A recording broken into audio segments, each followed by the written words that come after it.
Joe, the king of the workers of the world. Hi, folks.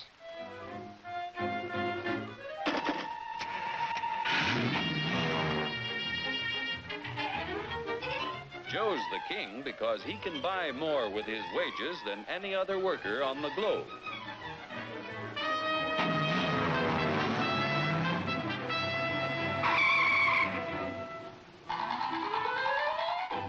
Now, what makes it possible for Joe to earn such a good living? He's no smarter than workers in other countries.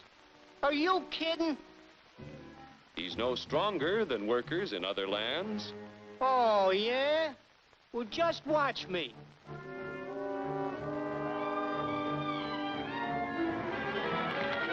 Ow! Just because Joe's an American doesn't mean... Yeah? Well, being an American is the best thing on the... Oh!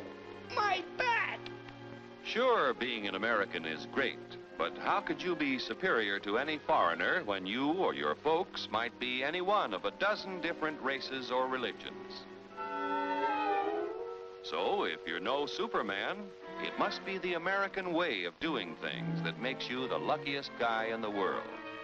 I don't think I'm so lucky. You don't? Well, let me show you. Hey, what's that gadget? Television? No, it's a time machine. Just pull that lever. You'll see how people worked 100 years ago. Hey, this I like. Oh, that's too far back. Try again. We want to stop at 1850. Who's the character? That's your grandfather, Joe. Oh. He had to work 69 hours a week to earn a living because he had only inexpensive hand tools and his own strength to help him make things. Your grandfather was a powerful man, yet his strength equaled only 1/10 of a horsepower. You have hundreds of horsepower in this costly giant of a machine to multiply your strength and efficiency 1,000 times. This makes it possible for you to earn more than any worker in history.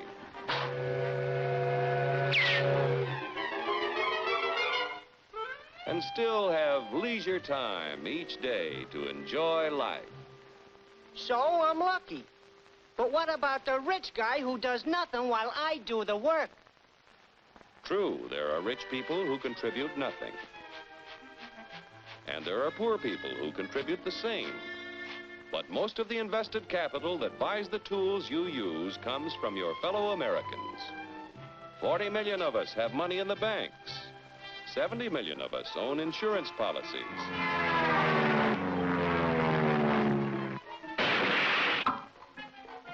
Over 15 million of us invest savings in corporation stocks and bonds, which help to finance industry.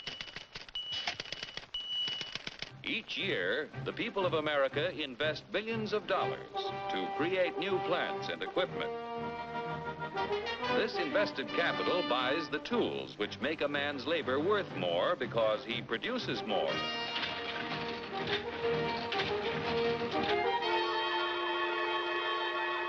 In China, for example, where there is practically no capital available for investment in plants or tools, a man's labor is not worth very much. A coolie takes 10 days to move 10 gallons of kerosene 100 miles at a freight cost of 10 cents a gallon. An American railroad worker takes only 2 hours to move 100,000 gallons of kerosene 100 miles at a freight cost of 1 cent a gallon. The coolie makes 10 cents a day. An average American railroad worker makes $10 a day, or 100 times more than the coolie. The average railroad worker has the benefit of a $20,000 investment in equipment. The Chinese coolie's equipment is worth only 10 cents. With constant improvement in expensive tools and the skill to use them, the value of any man's labor can be multiplied many times. Naturally, the people in this country who invest their savings with industry expect dividends. No dividends, no investments. Without new capital each year to finance new plants, tools, and equipment, labor and management would soon find themselves in pretty bad shape. Yeah, without capital to buy new tools, I might not do so good. But look what a new invention did to my grandpa. For 25 years, he knocks his brains out in the wagon works. Then along comes the gas buggy.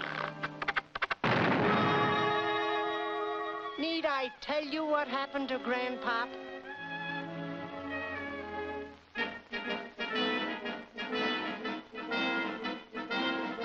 The history of our country proves that new inventions create thousands of jobs for everyone they displace. So it wasn't long before your grandfather had a better job, had more pay for less work. Our industrial progress is largely the result of the competitive struggle between companies to capture the market to increase profits. Huge sums are spent each year to make a better product to sell for less. Yet, regardless of how much money is spent to develop a new idea, there is often failure. When research proves successful, everyone shares in the accomplishment. The business which fails to give the consumer as much value as a competitor gives often goes bankrupt. However, on a national scale, competition gives the greatest good to the greatest number by continually producing more and better goods at lower prices.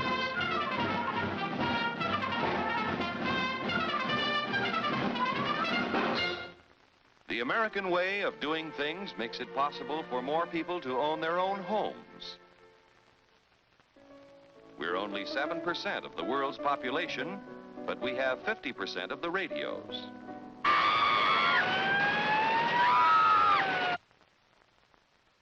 We have 54% of the world's telephones.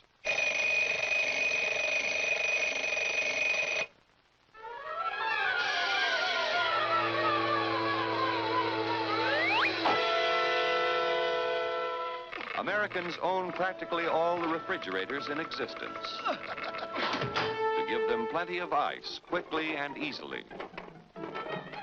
Bathtubs, we've got 92% of them.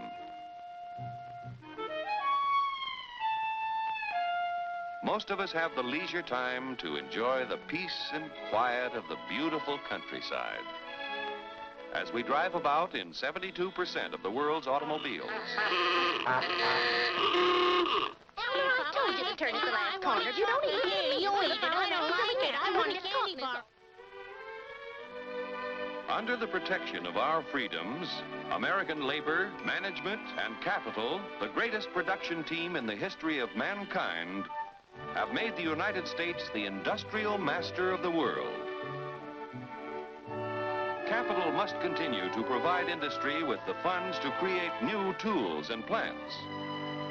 Labor and management must continue to increase the production of better goods at lower prices so that more people will be able to buy the things that make life easier and happier for all of us. Then Joe will continue to be the king of the workers of the world. You said it, brother.